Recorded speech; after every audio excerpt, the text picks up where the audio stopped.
Evicting a tenant can be a complicated process, but it's crucial to remember that you have rights as a landlord.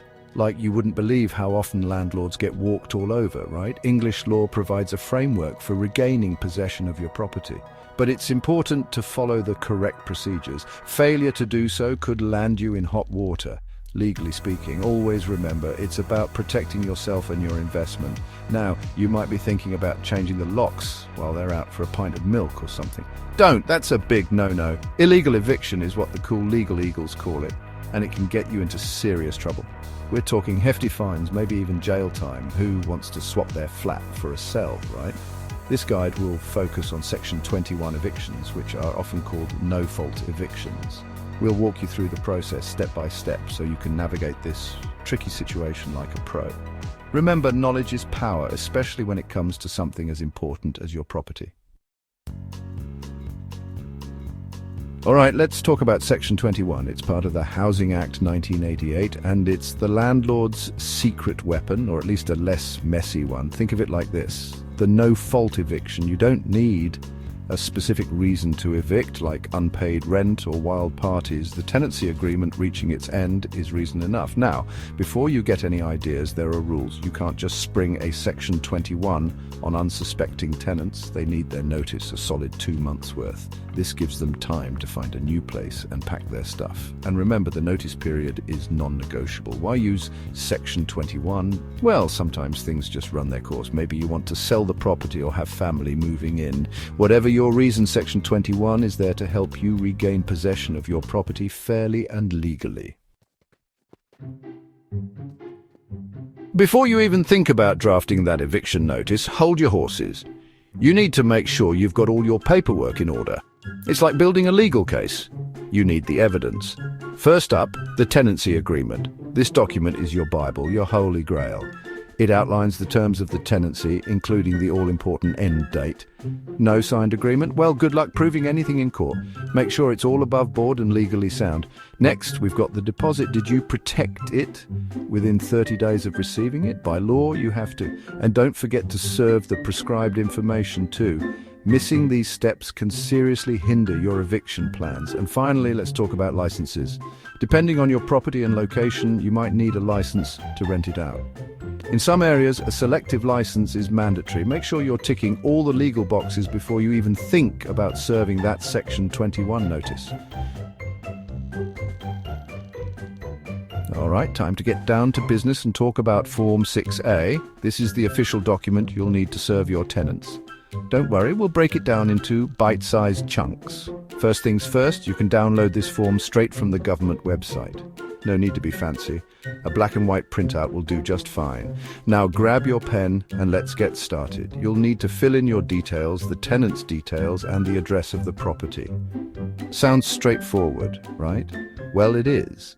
The tricky part is setting the expiry date. Remember that 2 months notice we talked about? This is where it comes into play. The expiry date must be at least 2 months after the date you served the notice. Get this wrong and your entire notice could be invalid. And believe me, you don't want to start this whole process again. Once you've filled everything out, double check it. I mean it, triple check it. Any mistakes could render your notice invalid, and we don't want that, do we? Serving notice. Making sure you have served the notice in the right manner. Okay, you've got your Form 6A all filled out and ready to go. Now, how do you actually serve it to your tenants? You can't just slip it under their door with a takeout menu. This is serious business, remember?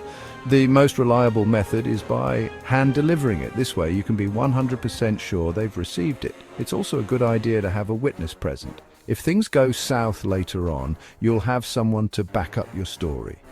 If hand delivery isn't an option, you can post the notice, but don't just chuck it in any old post box. You need to send it by recorded delivery and get proof of postage. This will serve as evidence that you served the notice correctly. Trust me, you want to cover all your bases here. They didn't leave, now what? So the 2 months notice period has passed and your tenants are still there? They're acting like they own the place. Time to put your foot down, but remember, we're going to do this the legal way. The next step is heading to court. I know it sounds scary, but it's the only way to legally remove tenants who refuse to budge.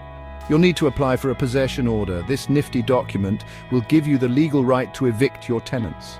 But hold your horses, the court process can be a long and winding road.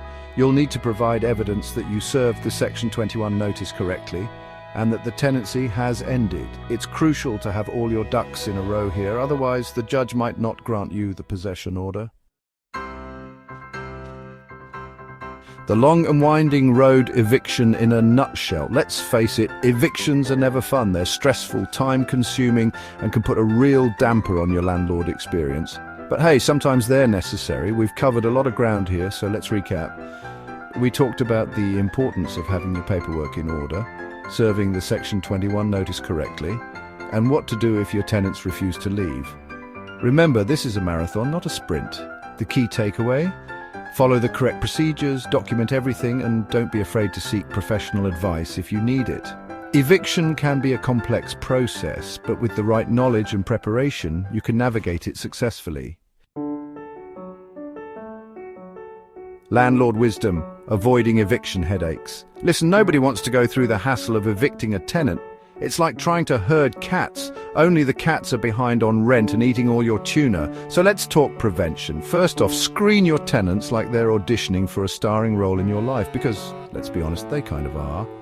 Credit checks, references, the whole 9 yards. Make sure they're reliable, trustworthy, and won't trash the place. Next up, communication is key. Keep those lines open with your tenants. Address any issues promptly and professionally. A little understanding goes a long way in preventing things from escalating to eviction level. And finally, make sure you're both crystal clear on the tenancy agreement. Go through it together, answer any questions, and get those signatures. A well-defined agreement can save you a world of pain down the line. A final word: navigating the rental landscape. Being a landlord is no walk in the park.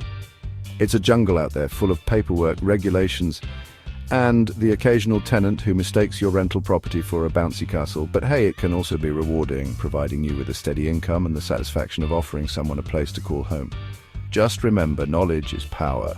By staying informed, following the rules, and treating your tenants with respect, you can navigate the rental landscape with confidence. And hey, if things do go south, you know where to find us. We'll be here armed with legal jargon and witty commentary to guide you through the eviction process. Now go forth and be the best darn landlord you can be.